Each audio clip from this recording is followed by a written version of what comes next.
This is the scariest thing I have ever shared.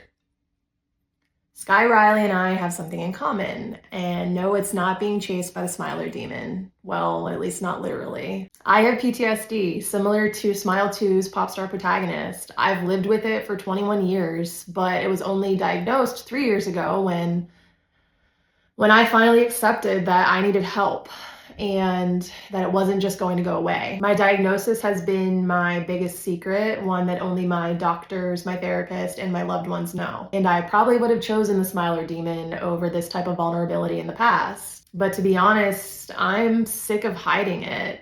And here I am showing my scars just like Sky did. I know that my viewing experience was unique because of my trauma, and honestly, I feel like it's worth talking about. I can't discuss this without spoilers or diving further into mental health topics, so please proceed with yourself in mind. Smile 2 captures the depth of living with PTSD in a way that I've never seen, even better than the first film did. And I think it's an incredible tool for people to see and try to understand what it's like for people with mental health disorders every single day. We get a front row seat to the inside of Sky's mind and see how these traumatic events have impacted her psyche and her day-to-day life. This metaphor of a pop star being pursued by a demon makes way more sense than you think it would. PTSD can be incredibly lonely no matter how much happiness or success is being projected. And we see this with superstar Sky, who feels like she has nobody to confide in. And then when she does, she feels guilt and shame for affecting the tour. So she works even harder to conceal her scars, both physical and mental. That real life and self-imposed pressure forces her to pull it together to quiet that internal turmoil. But when ignored, that pressure can continue to build, leading to feelings of helplessness and angry outbursts that result in things like a broken shower door. Or you can disassociate so long inside of your own head that you literally lose gaps of time, like Sky does going from her apartment to the tour kickoff. For Sky, it gets to the point where she's imagining this happy reunion with her friend Gemma, or almost defeating the demon, because it gives her that solace and control that she doesn't feel like she has. It can also go the other way though, where you imagine every awful thing that could happen. Sky does this following her stalker encounter, leading to this worst case scenario vision of a break-in, because that's what happened. You pretend until you can't, and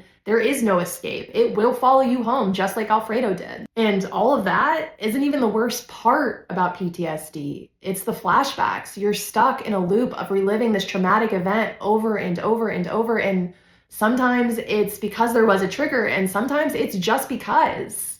Like, you feel this guilt and this shame and this anger and fear, and it all just floods in until you quite literally can't breathe. Between Parker Finn's script and Naomi Scott's incredible performance, I felt that anxiety so deeply that it actually gave me the sensation of a panic attack in the theater. And I had to tap into my own therapy toolkit to regulate myself. Everything is heightened and you don't feel safe. In real life, it's an internal battle that isn't talked about. But for Sky, it's this demon's pursuit. This all culminates into Sky taking on her flashback self, which is a feeling that people with PTSD know all too well. Then when you stop suppressing it and just pushing through and pretending that everything is fine, it feels massive.